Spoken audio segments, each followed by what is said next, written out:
Hey guys, it's Lori, pharmacist. So, wanted to jump on here and just tell you about something exciting that's going on tomorrow night, locally. Make sure if you're aware, and if not, and you want to attend, that you can send me a private message and I will send you the link. Also, to talk about the booster shots. I just think this is so fun. Not because I'm getting one. Okay. Yeah. Not for me, but for those who have partaken so faithfully in the experiment. And now to only find out that they get to get in line again. That's right. Not only have they been told they have to wear masks, now they get to get in line again. And I posted something earlier this morning that a cousin of mine, which that's another story I'm going to tell you quickly, but I'll get into that in a minute, sent me through Messenger. And it was a YouTube video. I can't remember. Let's see. I was trying to find it here. I don't know how many people really watched it. It was pretty short. Booster shot future. Separating fact from fiction as Biden recommends booster shots. So what was interesting about this, and it brought up a question that had not even entered my mind, is, you got these two young, it's some kind of news thing or something. Let me see what the name of their deal is. Breaking Points is what it's called. Never heard of them. They're pro-vax. They've both gotten the vaccine. They look like they're, maybe in their 30s or whatever, healthy.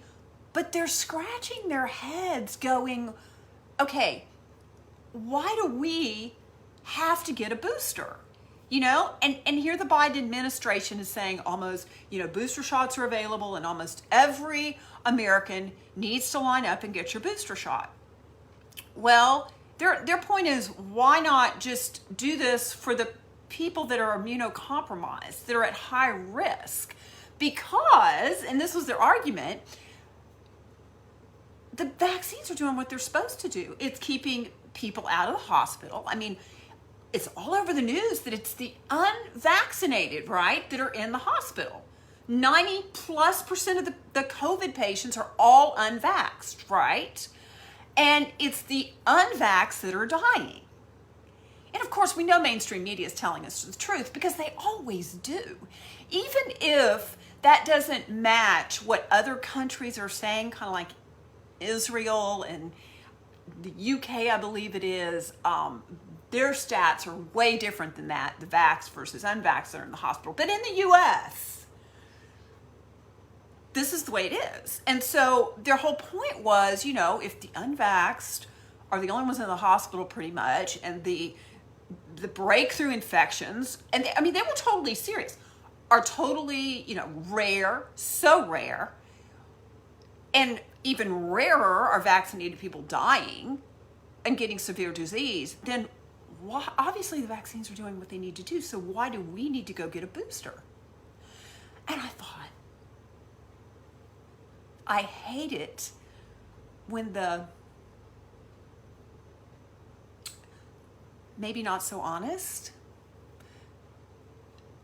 kind of hang themselves, because I thought, what are they going to do now to create that fear in the vaccinated that they've got to line up and get the booster?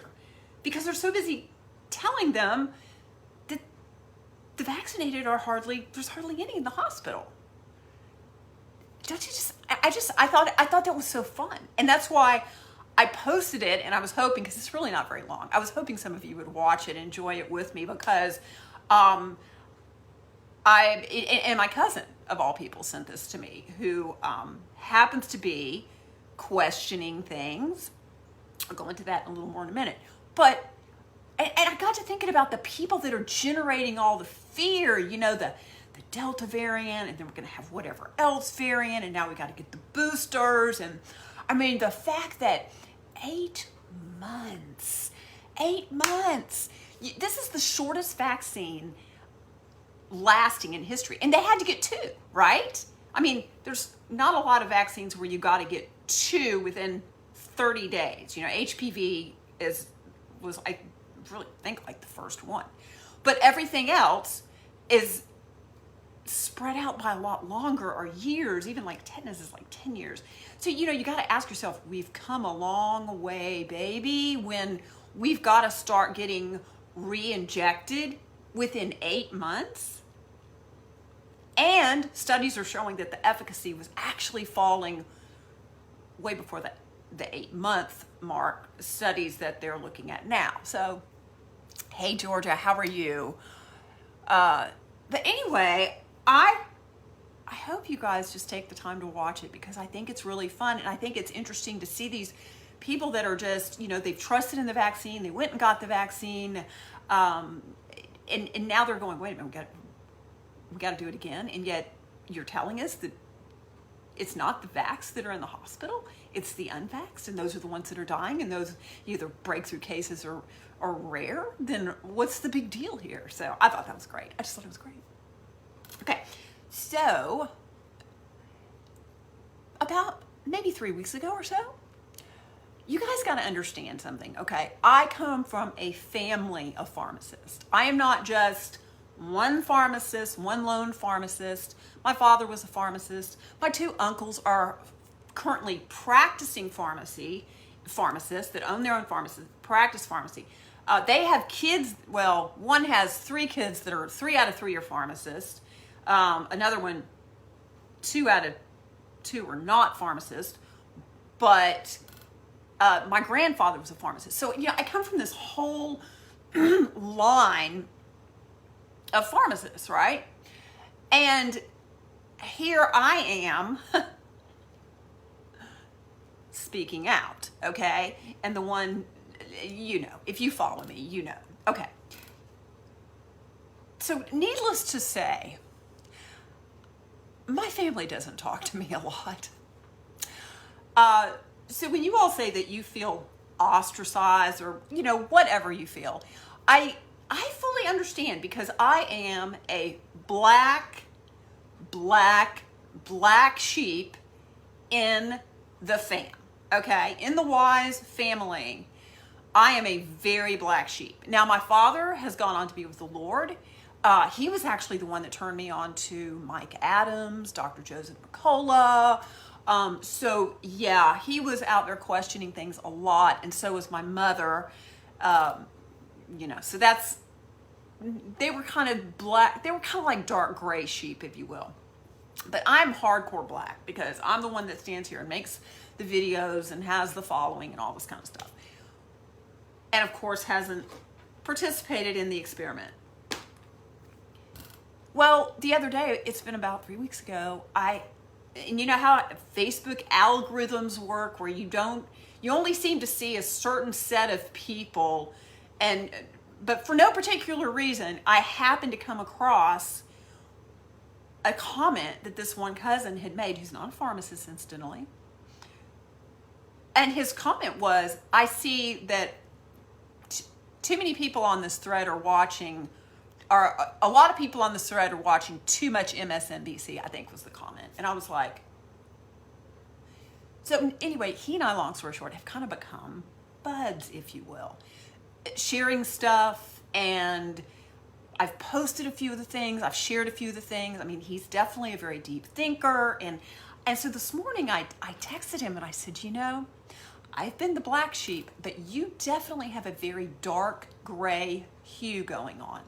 And I'm so glad to know that there's another person with the last name of Wise out there in the fam who is actually questioning what is going on here, and not just taking everything at face value. So that was really exciting. But, you know, it was just an answer to prayer too, because I have been praying and interceding for my family and going, how can you not see, I mean, maybe not the whole picture, but at least some of the things, and question some things. But the thread that I was following with him, I could see that maybe some other people are starting to have some questions too. And that is is huge. So kudos to God. Hello from Greece, Athena. Sorry, I'm just yakking away. I haven't really been acknowledging you guys, and I apologize. The Lord, like I said, is on my case to make more live videos, and He's been doing so much in my life, and I want to start sharing that with you all, and not just making it always about pharma. But even though it is, pretty entertaining, you got to admit. So anyway, guys, God is answering prayer, and I'm just going to put my 2 cents in about the whole Biden and the Taliban and what I see. Okay, I see a man and an administration that is heartless towards people. Heartless. And they're evil and they're heartless. That is what I see. And that was the motivating factor for the decision that they made. Was pulling out maybe the right thing? I don't know. Foreign policy is not my long suit, okay? But all I can say is heartless. Yes, Tanya, we do. And by the way, I'm going to tell you about what's going on tomorrow night, and I hope you can make it. That's kind of why I got on here. But I just had a few other things I wanted to say to you guys before I went there. So that's what I'm saying. But yet, at the same time, God is exposing the truth. He's exposing the truth at an even much deeper level about this administration. And so thank you, God, for that. And not that I'm, I've posted some controversial things about Trump before. I'm really disappointed in how Trump's just continued to boast about himself and the vaccine and how he did this and he twisted the FDA's arm and all this kind of stuff. Okay, I mean, please. And I posted something by Anomaly earlier, and it's a 3-hour video that he did, and I just don't have 3 hours, I'm sorry. But the first 6 minutes told me everything that I needed to know as far as he was talking about Trump's reaction to an interview with, I forget her name, Martina somebody. Anyway, it's worth definitely watching the first 6 minutes. I'm sure the whole video is really good. I just don't have a lot of time like that to watch. So anyway, what I want to tell you about that's coming to a theater here in, not really technically a theater, but is 1986, The Act. That's Dr. Andrew Wakefield's movie, his third movie. If you'll remember, he did Vaxxed 1, Vaxxed 2. I don't know if you've seen those or not. But anyway, 1986, The Act. There's a little group. Well, we were a little group. Let me put it that way. We have COVID to thank. We are no longer a little group. It's called Florida Freedom Keepers. I joined in 2019, and we were just a little group of people that were meeting in somebody's home once a month and discussing everything that was going on. And then it was like a call to action. We were calling, congressmen, senators, that kind of thing, and saying no and putting our voice in for mandatory whatever was going on and different things that were being introduced. Well, then COVID hit, and that, of course, all got shut down because everybody went on lockdown. Well, now we're back and meeting, and I mean, this thing has grown, I'm going to say exponentially. So you can purchase tickets through Eventbrite. This is going to be, the doors open at 6 p.m. The movie starts at 6:30. It's not for young kids. They're saying not little kids. Okay, I haven't seen the movie, but anyway, that's what it said. If you want information, just PM me, or if you have my phone number, whatever, text me or email me, whatever. I will send you the link. The tickets are $10. I highly recommend you attend it. This 1986, The Act. What is that about? That is about when, under the Reagan administration, the pharmaceutical industry was granted no liability for vaccine injury or death. And why did that even come out to begin with? Why did that have to happen? Well, because they were getting their pantsuit off for mainly the DPT vaccine. and it was no longer profitable for them to continue to make vaccines. So that's what this movie is, a storyline that revolves around that. So if you, yeah, and I will try to find out if you guys are interested in how to get the movie, maybe to a location near you. I don't know anything about this. I was asked, and I felt really honored to answer people's questions afterward about whatever. So I'm going to be there. Obviously, I want to see the movie, been wanting to see the movie, but I'm also going to be answering questions to people for whatever they have. And we got together. There was a fundraiser about, I guess it was about a month or so ago that I went to. It was actually a combination of a couple of different groups, active groups in the Alachua County area that are speaking up, standing up for freedom, getting some motivational, calls to action, I guess, if you will, going. So things are happening. People are taking a stand. You guys, I'm still getting so many questions about, people they're mandating their vaccine with their employer. All I can say is make them fire you. Number one.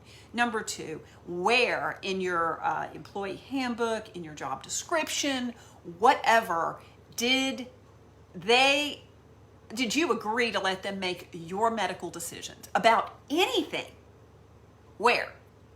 Because unless there was some kind of signed agreement, I'm still standing that legally they, I guess a private company can just up and fire you, but I'm going to say you got a lawsuit because making your medical decisions, particularly telling you that you have to violate bodily autonomy, is pretty ludicrous. It's pretty ludicrous. So, we can't let them get away with that. We just cannot. Anyway. All right. Well, I think that about wraps it up, but I will be on here more frequently. I want to go back to doing juicing videos too. I got really busy launching a couple of things from home, and so that kind of took down my time, but now, I kind of been able to free up and getting where I can be a little more active. So if you guys have any questions, let me know. And I hope if you are local, you will come to this showing because it's going to be awesome. It's going to be very informative. It's going to open your eyes. The truth sets us free. Amen. All right. Love you guys. Have a great evening, and we will talk soon.